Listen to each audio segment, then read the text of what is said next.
Mesdames et messieurs, bonsoir et bienvenue dans votre journal. À présent, vos titres. Affaire opposant la République démocratique du Congo au Rwanda, la Cour africaine de droits de l'homme et de peuple s'est déclarée compétente à la requête de la RDC contre le Rwanda. Ces derniers ont 90 jours pour envoyer ses observations du fond. Les détails sont dans ces journaux. Également dans ces journaux, une centaine de terroristes M23 ont été neutralisés à Tongo dans le Nord Kivu. Plusieurs pertes en vies humaines ont été enregistrées côté rebelle. Et puis cet exploit côté santé, le centre médical Tshisekedi Tshilombo a procédé avec succès au retrait d'une balle dans le cerveau d'un patient. Il s'en est sorti sans séquelles après 20 minutes d'intervention.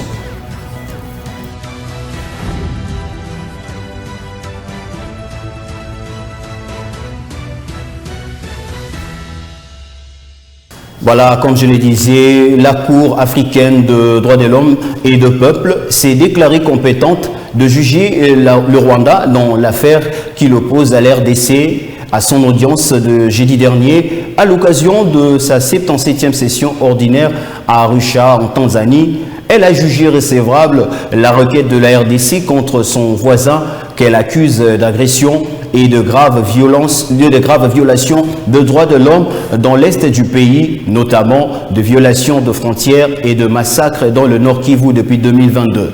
La défense rwandaise a rejeté la compétence de la Cour à connaître cette cause. Cependant, celle-ci ne l'a pas suivie. Elle a par ailleurs annoncé des enquêtes à diligenter à ce sujet. La Cour africaine a accordé 90 jours au Rwanda pour envoyer ses observations sur le fond de la cause. Et la RDC dispose de 45 jours pour répliquer avant que la justice ne rende publique sa décision quant au fond. 11 arrêts, dont celui sur les litiges RDC-Rwanda, ont donc été rendus au cours de cette audience en présence de 11 juges qui comptent la Cour. Ces derniers sont ressortissants tous des États membres de l'Union africaine. Et la République démocratique du Congo et le Rwanda signent l'accord de paix tant attendu ce vendredi à Washington sous l'égide du département d'État américain dans l'optique de résorber la crise qui sévit dans l'est de la RDC. En marge du sommet de l'OTAN et à l'Aïe, dans les Pays-Bas, le président américain Donald Trump a désigné le Rwanda comme agresseur dans les dits conflits et décrit la cruauté avec laquelle l'armée rwandaise a procédé au massacre de la population. Suivons. Vendredi 27 juin 2025, une date historique pour la région des Grands Lacs car elle annonce non seulement la fin des atrocités dans l'est de la RDC, mais aussi le développement de la région. La RDC et le Rwanda signeront l'accord de paix à Washington, confirme le président américain Donald Trump. Au cours de ces déclarations inattendues, le président américain Donald Trump a reconnu la responsabilité du Rwanda dans les atrocités commises en RDC. Le Rwanda est entré au Congo, terrible, une guerre à la machette, avec des mutilations terribles. Et on y a mis fin aussi. Personne n'a jamais fait une chose de cette nature. Une phrase lourde de sens qui marque l'une des rares reconnaissances publiques de l'implication rwandaise dans les violences dans l'est de la RDC par un dirigeant occidental de premier plan. Cette sortie résonne comme un camouflet diplomatique pour ceux qui, au sein des grandes puissances, continuent de maintenir un silence stratégique autour de ce que plusieurs rapports qualifient de crimes contre l'humanité en RDC. Le président de la République, Félix-Antoine Tshisekedi Tshilombo, s'est entretenu à la Cité de l'Union africaine le mercredi dernier avec l'ex-président du Nigeria, l'un des facilitateurs désignés par la communauté de l'Afrique de l'Est et la communauté de développement de l'Afrique australe pour contribuer à trouver des solutions aux conflits armés qui secouent l'Est de la République démocratique du Congo. Une rencontre conviviale entre les deux hommes d'État, prélude à la signature de l'accord de paix historique entre le pays de Lumumba et celui de Mille Collines en conflit depuis des décennies. Suivons. À l'issue de cet échange qui a duré près de 2 heures, L'hôte du chef de l'État, qui revenait du Rwanda, a précisé que l'objet de son déplacement dans les deux pays est d'explorer toutes les possibilités sur la situation entre le Rwanda et la RDC pour qu'il n'y ait plus de confrontations militaires et des violences, tout en précisant que les discussions qu'il a eues avec le président congolais et rwandais sont sur le bon chemin. Olusegun Obasanjo a indiqué que la prochaine étape de sa tournée sera le Togo, précisément à Lomé, où il ira faire rapport au président Faure Gnassingbe, médiateur nommé par l'Union africaine, afin de voir ce qui doit être fait pour une paix durable dans la région. Et par ailleurs, l'ancien président nigérian dit apprécier toutes les initiatives de paix en cours, que ce soit celles des USA ou du Qatar. Il essaie de noter que le 24 mars dernier, lors du deuxième sommet conjoint auquel avait pris part le président Félix Tshisekedi, l'EAC et la SADC avaient décidé de nommer 5 anciens chefs d'État africains comme facilitateurs régionaux pour la résolution de la crise sécuritaire dans l'est de la RDC. Il s'agit de Olusegun Obasanjo du Nigeria, de Uhuru Kenyatta du Kenya, et également Montankle de l'Afrique du Sud et Catherine Samba Panza de la République centrafricaine et Sahle-Work Zewde de l'Éthiopie. Les choix de ces personnalités, selon le communiqué publié à cet effet, étaient faits sur base des critères de genre, des représentations régionales et linguistiques. Cette rencontre entre le chef de l'État Félix Tshisekedi et Olusegun Obasanjo était tenue le mercredi à la Cité de l'Union africaine. Après un séjour actif à Tokyo, la première ministre Judith Suminwa Tuluka a posé ses valises à Osaka, deuxième étape de sa visite officielle au Japon. Avant de quitter la capitale nippone, Judith Suminwa a entamé sa journée par la visite de l'ambassade de la RDC à Tokyo, où elle a été accueillie par l'ambassadeur extraordinaire plénipotentiaire dans la clôture de l'inspection de bureau, échange avec le diplomate et le personnel local, tout en affichant son ambition de moderniser la représentation congolaise à l'étranger. Suivons. La chef du gouvernement a ainsi commencé sa journée de travail, la visite des installations abritant la représentation diplomatique de la RDC auprès de l'Empire nippon. Reçue par Lokomue Nansenda, ambassadeur extraordinaire et plénipotentiaire de la RDC au Japon, elle a visité les bureaux et échangé avec les diplomates ainsi que le personnel local qui y travaille. Fidèle à son engagement de redorer l'image de son pays à travers le monde, elle s'est engagée à tout mettre en œuvre pour y améliorer les conditions de travail. Comme partout où elle est passée, la première ministre a encouragé la diaspora congolaise à revenir investir au pays. Un appel qui a trouvé un écho favorable dans l'assistance. À Osaka, la patronne de l'exécutif va notamment participer au forum d'affaires RDC-Japon, dont l'un des objectifs est de nouer de solides partenariats entre les secteurs privés et publics dans des domaines porteurs tels que l'agriculture, les mines, les nouvelles technologies, l'énergie et les infrastructures. Par ailleurs, Judith Suminwa va porter le haut flambeau du Made in Congo à l'occasion de l'exposition universelle d'Osaka afin de promouvoir les produits et spécialités de la RDC. Plus de 160 pays, régions et organisations internationales présentent leurs dernières technologies et cultures à cette fête mondiale où se croisent modes de vie, innovation, tradition et initiatives tournées vers l'avenir. Parlons dans ce journal sécurité, dans le territoire de Mwanga, situé à 121 km de Bukavu au sud Kivu, le patriote Wazalendo qui appuie l'armée nationale ont mis la main sur un indique de terroriste M23 en campagne de séduction et de recrutement. Le jeudi dernier, le Joseph Shingango a passé aux aveux à la même occasion livré le plan de terroristes en perte de vitesse face à la puissance de feu de FARDC. Ces propos sont recueillis par Jetouba Pile.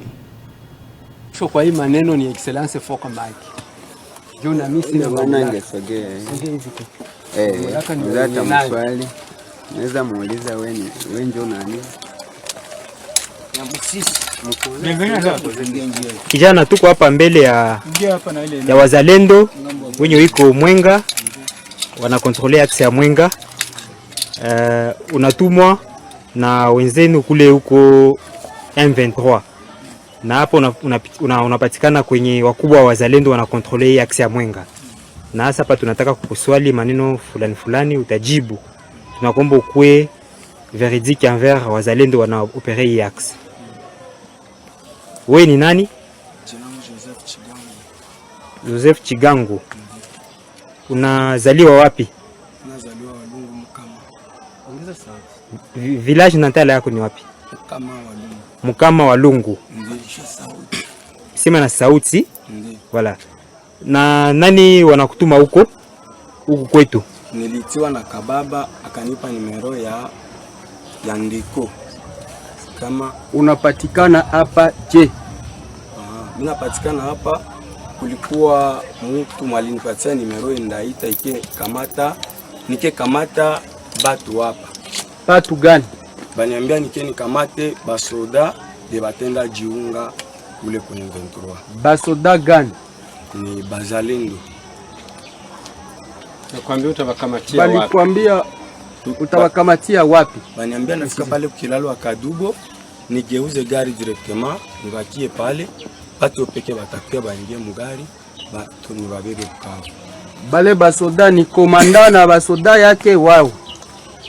Mbo, ni komanda ndio na basoda yake tu walisema mutu iko na batu. Habakukwambia jina ule komanda? Hapana.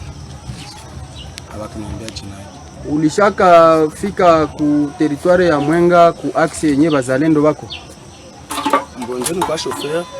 Hata niko chauffeur kwa acted, tunakiaka pokeza hata hapa nani Kalambi, Kasika na ilifikia hapo kwa mwasi na kazi tena nikakamata bisi.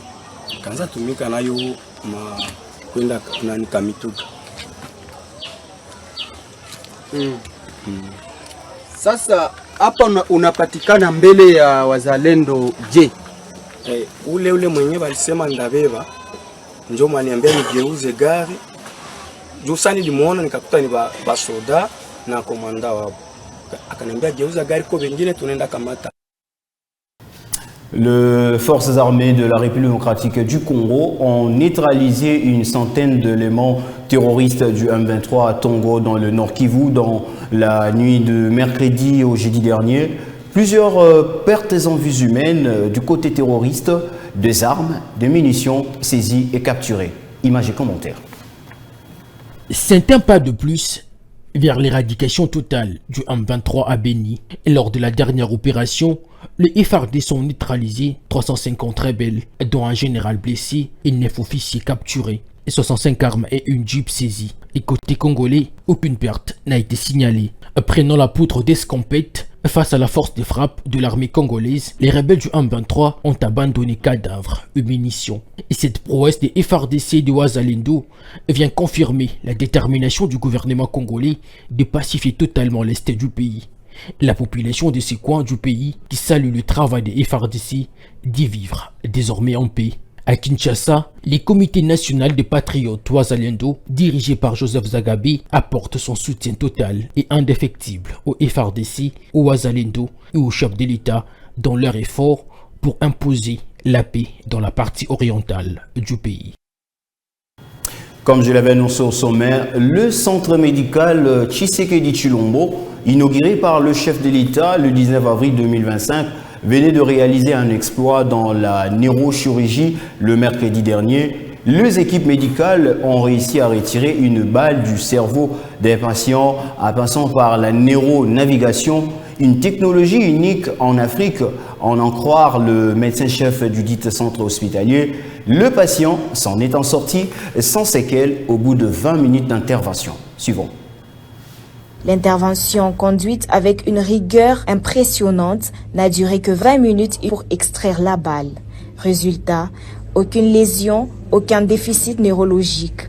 Le patient est conscient, lucide et reconnaissant. Opération qui au matamingité parce que les gens spécialistes makasi bazawa na ba matériel na bango bazo utiliser. Donc ils qui vraiment tenté. Donc une affaire il y a 45 minutes sur qui 1 heure du temps quelque chose comme ça. Ndenge ba longola ki ba sac extraction ni ya balwana donc bon tokolo ba muta simba ga via mutu ezana nzambe parce que nzambe même tapesi intelligence na ba docteur pour ba extraire nga balle ou mais ou sinon nazaki déjà na kolo ba muta ko kufa. L'intervention a été menée par le docteur Kabulo Dieu Merci, médecin directeur du CMTT, accompagné d'une équipe complète, chirurgiens, médecins et infirmiers, tous mobilisés pour sauver de vies localement. Une dynamique nouvelle portée par une vision claire, réduire les transferts de patients à l'étranger en offrant des soins de qualité sur place au pays. Donc la balle était logée juste au-dessus de l'œil, mais dans le crâne du malade. On a préparé le malade, les anesthésistes ont fait le bilan préopératoire et la consultation pré-anesthésique. Hier, on a pris le malade au bloc opératoire. Et nous avons, grâce à une machine qu'on appelle la neuronavigation, nous avons localisé la balle avant de l'enlever. C'est une machine qui est là pour la première fois en Afrique centrale. Toute l'Afrique centrale, il n'y a pas. Mais ici, chez nous, nous l'avons. Donc, c'est une nouvelle technologie chez nous. C'est une machine qui vous permet de localiser la maladie avant d'enlever, avant d'ouvrir. Les centres médicaux Tshisekedi Tshilombo se distinguent désormais par une salle d'opération ultramoderne, conforme aux normes internationales. Et le coordonnateur de la brigade d'hygiène provinciale du Lualaba et son équipe ont perquisitionné le mercredi dernier une usine de fortune en charcuterie clandestine jugée de malpropre et vecteur d'intoxication alimentaire dans la ville de Kolwezi. Après enquête, cette usine a été scellée et le propriétaire ont été traduits en justice pour répondre à leurs actes. Suivons. C'est un joli coup de filet, réalisé ce lundi 23 juin 2025 par la brigade d'hygiène publique de la mairie de Kolwezi, de la saisie d'une boucherie de fabrication de saucissons, salami et cervella sur l'avenue Sekebanza, coin présidentiel à la cité Manika, dans le cadre d'une enquête sanitaire menée par cette équipe. À l'intérieur de cette maison de fabrication, le constat est désolant. La viande hachée, réservée pour la fabrication, est exposée à proximité des installations sanitaires. La fosse septique, construite en plein air, dégageant des odeurs nauséabondes.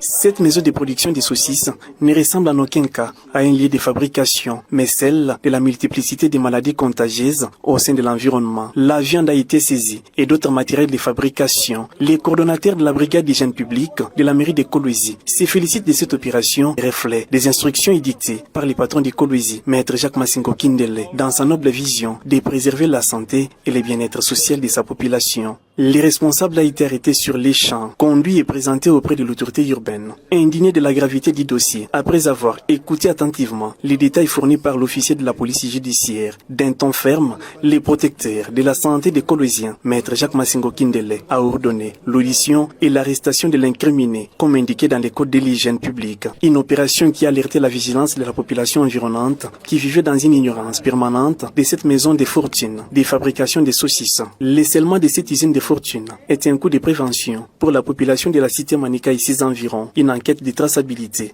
est ouverte pour déterminer l'origine des viandes utilisées et vendues à la population. Partons pour le Congo central, le président de l'Assemblée provinciale du Congo central, Papi Montezolo, a au cours d'une interview accordée à la chaîne télévision RTZ à Matadi dans le Congo central, a dénoncé la baisse drastique de rétrocession allouée à la province sous l'ère Grace Bilolo. Selon lui, la province recevait autrefois environ 1,4 million de dollars contre 150 000 dollars. Il manque par moins de 30 millions de dollars à la province chaque mois, a-t-il insisté. Le numéro 1 de l'organe délibérant de la province portuaire a tiré la sonnette alarme, qualifiant la situation financière de la province de catastrophique sous une analyse chiffrée faisant état d'une chute considérable de rétrocession en provenance du gouvernement central. Ici, il est au micro de Fléris Katamba.